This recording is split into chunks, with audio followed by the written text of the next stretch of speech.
on the light side for tonight, but another batch of heavy rain moves in tomorrow. I will have more on that coming up at 6. A second night of protests has begun in New York after a grand jury cleared a white police officer in the chokehold death of an unarmed black man. This is downtown Manhattan. Demonstrators are calling for reforms in the NYPD. And today, the mayor and the police commissioner announced 22,000 officers will be retrained in light of the death of Eric Garner. Jim Axelrod has what we learned today about the grand jury proceedings and Officer D.Pantaleo. The demonstrations following the grand jury's decision have been largely peaceful so far. The message, crystal clear. It's not about black or white, it's about life or death. Today, a judge granted the district attorney's request to make limited portions of the grand jury proceedings public. We learned the 23-member grand jury sat for 9 weeks, heard from 50 witnesses, 22 civilians and 28 police officers, emergency workers, and doctors. 60 exhibits were admitted into evidence.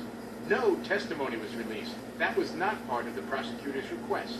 CBS News has learned Pantaleo was the last witness, testifying for 2 hours. In a phone interview, his lawyer says Pantaleo told the grand jury he subdued Garner with a technique taught at the police academy.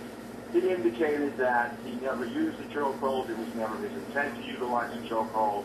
He never intended to apply any force to the individual's neck, and any contact with the neck was incidental. Today, the head of the police union, Pat Lynch, supported Pantaleo and blamed Garner. We feel badly that there was a loss of life, but unfortunately, Mr. Garner made a choice that day to resist arrest. Pantaleo has been sued twice for alleged racially based misconduct, including illegal searches and arrests. One case was settled for $30,000. In a statement, Pantaleo says he feels, quote, very bad about Garner's death and offered his condolences, which Eric Garner's widow, Esau, did not accept. Hell no. The time for remorse would have been when my husband was yelling to breathe. This morning, a group of prominent civil rights leaders called for a national day of protest and set it for 9 days from now, Saturday, December 13th, in Washington, D.C. Scott? Thanks, Jim. Joining us now is Bill Bratton on his second tour as New York Police Commissioner and the former head of the Los Angeles Police Department and the Boston Police Commissioner. Thank you for your time. Do you see anything in that videotape that you can justify? Well, the way it's going to now work, I will be doing an administrative investigation after the criminal case is over. So we'll make a determination if anything that occurred is in violation of our policies and procedures. Mayor de Blasio just said the way we go about policing has to change. What are you prepared to change? Actually, we're doing a lot of changing in the NYPD. That we have put in place new training for our recruit officers, post-recruit training. We are going to retrain 20,000 officers with 3 days of in-service training on policies, procedures, protocols to try and reduce some of the tension, to try and reduce some of the use of force that we have to engage in from time to time. What does a black man in New York City have to fear from the NYPD? Actually, he doesn't have anything to fear from us. That's unfortunately, though. People out there on the street don't think so. Well, that's correct. That's what I'm saying. That they don't, but they do feel that, and it's a result of, unfortunately, the stop, question, and frisk controversy that overshadows so much of the success in reducing crime in the city for so many years. We've reduced that impact significantly down from 700,000 stops to less than 50,000 this year. Through the training, we're trying to improve the way our officers interact and approach people. And if they have to engage in force, making sure that they have better skills in using that force. The officer involved in this incident says that he was taught that maneuver that he used at the police academy. Is that taught at the police academy? Is that sanctioned by the NYPD? Part of the investigation will be to determine what everybody has seen on that video. Is that, in fact, within the framework of what we teach our officers in terms of how do you take down the person you're attempting to arrest? Well, let me put it this way. Is a chokehold one of the things that officers are allowed to use in New York City? Chokeholds are prohibited by department policy going back to 1993. However, as in all cases with rules, regulations, there are exceptions. If an officer feels that he is in imminent danger, that some of the prohibitions that if he feels he's in a life-threatening situation, what needs to be understood, chokehold is not illegal. It's not against the law. It's against the department policy and protocol. Bill Bratton, Commissioner of the NYPD, thank you very much. Thank you. Pleasure to be here. Recent deaths at the hands of police have been investigated by grand juries, which typically sit for months in private to hear a variety of cases, deciding whether there's enough evidence to put a suspect on trial. Well, now some people are questioning this process, so we asked Chief Legal Correspondent Jan Crawford to tell us more. The grand juries that decided not to indict officers Wilson and Pantaleo are part of a system enshrined in the Constitution, considered by the framers to be an important check on government power.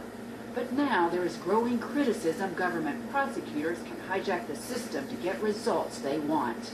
The Cato Institute's Timothy Lynch co-authored a scathing analysis 11 years ago, The Grand Facade, how the grand jury was captured by government. If they want an indictment, they're going to get an indictment. If they don't want an indictment, it won't happen. A grand jury is significantly different from a regular jury in a trial. It meets in secret to protect those who may not be charged. Prosecutors dictate what evidence and witnesses the jury sees. There's generally no judge or defense attorney. Last week, St. Louis prosecuting attorney Robert McCullough defended the grand jury that declined to indict Officer Wilson. They were extremely engaged in the process, asking questions of every witness, requesting specific witnesses, requesting specific information, and asking for certain physical evidence. But critics say grand juries rarely indict police officers for fatal incidents. Prosecutors are often unwilling to take on members of the police department because they work with the police week in and week out. And there's another reason we rarely see grand juries indicting police officers. The law tends to give police a lot of discretion. If an officer reasonably believes a suspect is putting someone's life in serious danger, Scott, he generally can use deadly force. Jan Crawford in Washington for us tonight. Jan, thanks. Are you serious? The deepest concerns and condolences now to Eric Garner's family. Are you fucking serious? NYPD officer Daniel Pantaleo.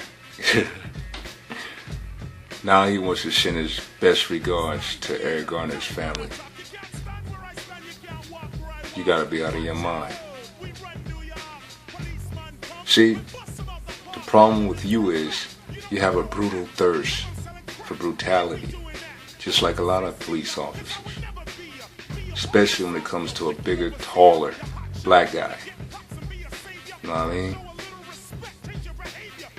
You're only like 5'8", and Eric Garner's my height, 6'3.5", 6'4". So it's like right there, you taking down a big black guy. Oh, that made you feel like a big guy. And you killed him. So yeah, you're the type that'll be swinging weights in the weight room, trying to get bigger, you know what I'm saying? Trying to work on every martial arts maneuver, you know what I'm saying? Grappling tactics, all kind of different techniques, so you can get that shot to take down somebody way bigger than you. You have a bloodthirst for that.